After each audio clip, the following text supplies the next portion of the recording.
Harrogate Town surprised Doncaster Rovers in a Thursday night fixture under the lights at the Exercise Stadium. A 2-0 victory thanks to goals from Ellis Taylor and Josh March. The home side were going into this one off the back of 3 straight defeats in the league and cup without scoring a goal, while Doncaster had risen to the top of League 2 following 3 straight wins, that included that 1-0 win at Gillingham last week which put them first. Harrogate made 2 changes from that injury time defeat at Cheltenham, with the replacement of their front 2, seeing Jack Muldoon and Josh March coming in for Sam Following and Levi Sutton. So Simon Weaver lined Harrogate up in a 4-4-2, which saw Belshaw in goal with Sims, O'Connor, Moon and Gibson in a back 4, then a midfield of Taylor, Cornelius, Dooley and Daly, with Muldoon and March up front as the pair. Grant McCann made just 1 change following their win against Gillingham, as Ben Close came in as the holding midfielder role for Zane Westbrook. It saw Doncaster line up in the 4-1-4-1 formation with Sharman Lowe in goal, a backline of Sterry, Anderson, McGrath and Fleming, close behind Molyneux, Bailey, Clifton and Gibson, with Billy Sharp up front, of course, who'd scored 3 goals in his first 4 league games. So going on into the match, the early going, Doncaster were threatening pretty regularly. Jordan Gibson was pretty lively on for Rovers on the left-hand side. He cut inside and saw a right-footed shot deflected for a corner after just a few minutes. Then Gibson was at it again, as much of Doncaster's attacking play was opening up that left-hand side for them. They saw first a shot blocked by Toby Sims for a cross that found Luke Molyneux, and it forced James Belshaw into a stretch save.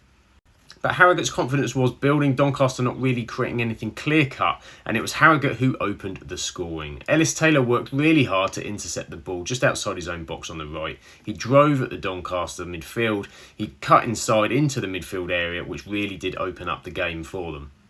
This allowed plenty of space for Dooley in the midfield to recycle the ball out left to James Daly with space. Fullback Jamie Sterry looked to close down, but he was under threat of the dribble, and Daly decided to fizz in a pacey left-footed cross. It met the excellent near-post run of Taylor, who continued his run, finishing the move that he started, an excellent glancing diving header into the far corner, getting in front of the Doncaster defence and scoring their first home goal of the season.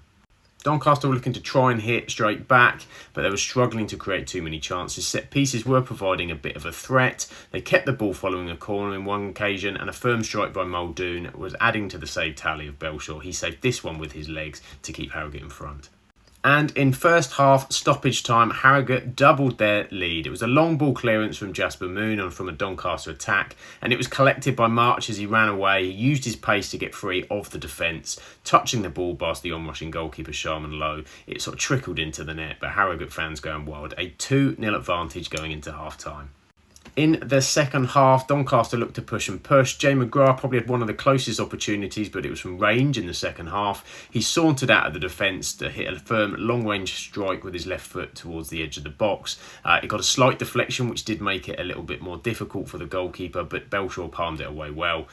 Doncaster continued to push and push towards the end of the match, but with no success. Harrogate held on for a really good 2-0 victory in the end, and leaving the visitors quite frustrated.